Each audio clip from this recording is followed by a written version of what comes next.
how to recover a deleted post on Facebook. Hello everyone, welcome to this channel. I'm here to help you out today. So without any delay, let's get started. So first of all, launch the Facebook application on your device and make sure that you're logged into your account. As you're logged into your account, tap on your profile at the bottom top right corner of the screen. Now select on the gear icon, and as you tap on the gear icon, simply scroll down, and as you scroll down, you'll be able to see the option of your different options. So let's just see.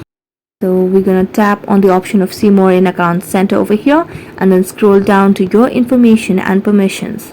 So here simply tap on download your information over here, and here you can simply tap on download or transfer information. Select your profile, tap on next, select on all available information, and then tap on download device, and now you can just select on the date range and tap on save. Now you can just tap on create file, and it will create file and download it to your device. So that's how you can recover a deleted post on Facebook.